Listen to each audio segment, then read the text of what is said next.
So let's look at the bottom of our sheet and let's look a little bit at equilibrium and sum of moments.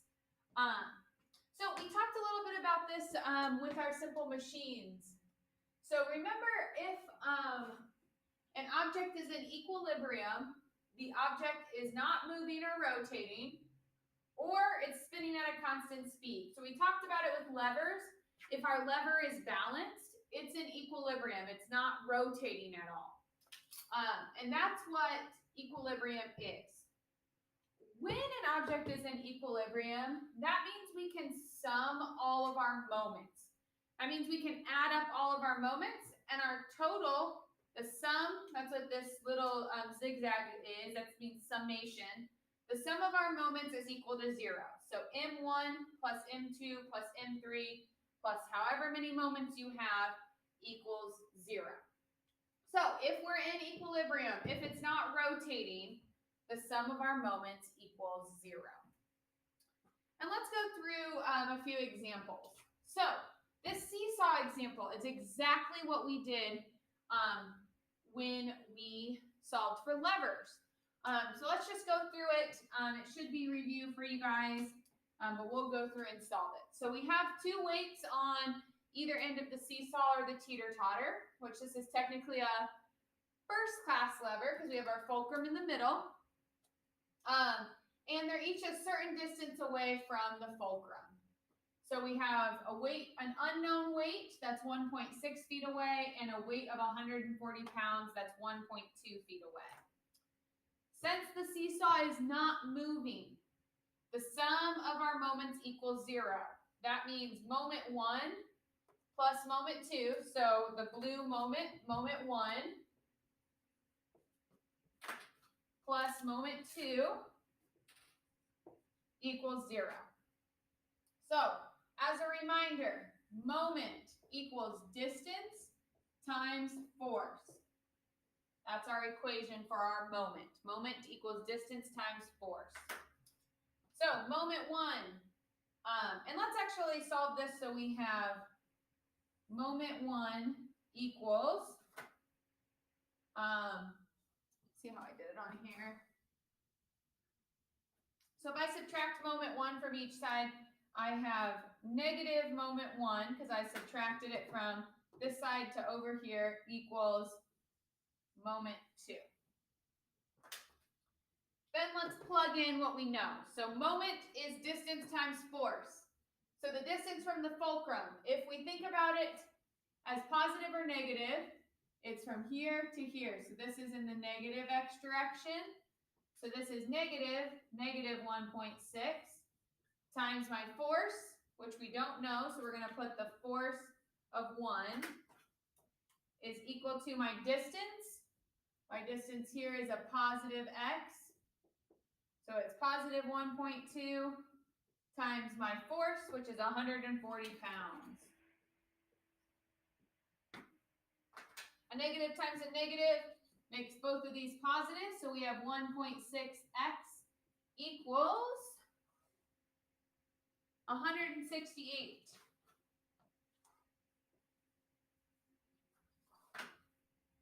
We'll not call this x, we'll call this F1, so we can stick with.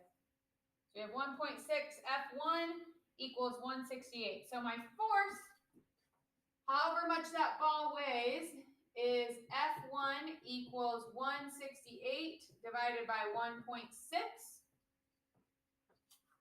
And we get 105 pounds. So F1 equals 105 pounds.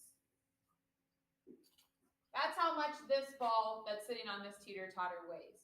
And we solved that by summing our moments because the teeter-totter was not moving. Next, let's look at a little bit more complicated one. So this is our loaded beam problem. And basically what this means is we have a beam and it's held up by two supports. So a beam is held up here and here, and then it has a package sitting in the middle of it. And the beam's not moving, it's balanced. There's no movement. So we can use our sum of forces to figure this out.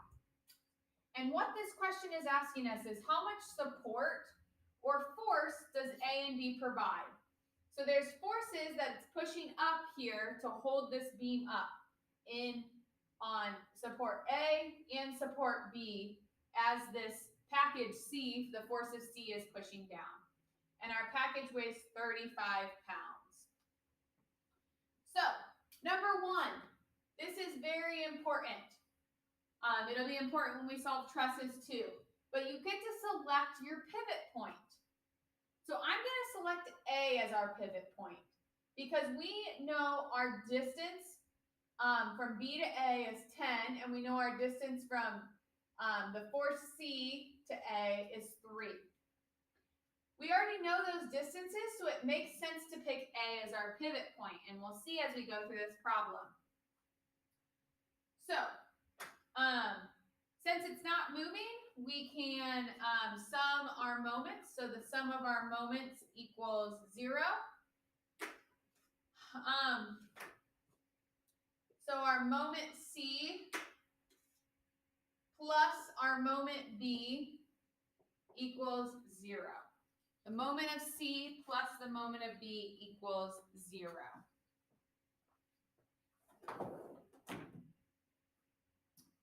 So then we can set moment of C equal to moment of B. B. Just like we did in the last problem. I'm just subtracting this moment C over to this side. So M is moment. Remember, M is moment. And then remember, moment equals force times distance. So this is the force of C times the distance of C to A, which is equal to the force of B times the distance of B to A. So let's plug in what we know. Our force of C is 35 times our distance of C is 3 foot. So 35 times 3 equals, we don't know the force of B, that's what we're trying to find, times my distance, which is 10 foot.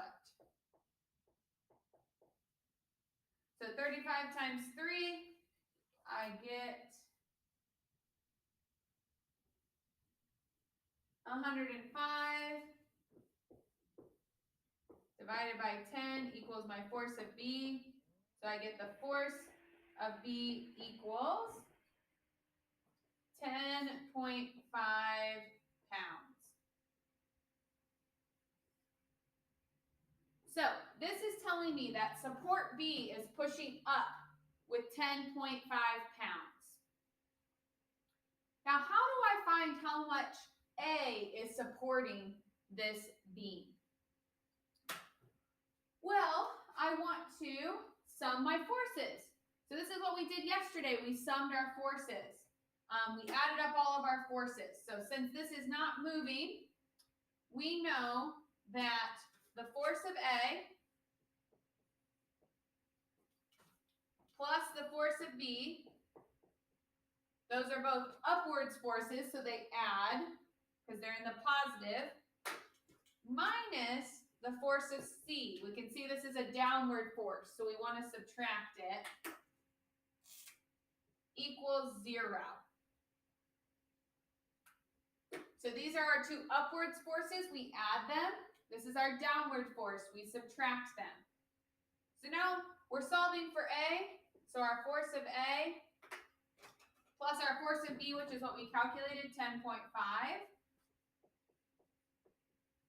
minus our force of C, which is 35, and then still equals 0. So then we 10.5 minus 35, and then you get negative 24.5. So you have the force of A minus 24.5 equals 0. Add this to both sides, and then you're going to get a positive. So we get our force of A as equal to 24.5 pounds. by summing our forces. We got that by summing our forces because these two forces are in the positive direction, A and B. Then my force of C is in the negative direction, and that allowed us to find that A is pushing up with 24.5 pounds, and B is only pushing up with 10.5 pounds. That's how this beam is supported in order to hold that 35-pound weight.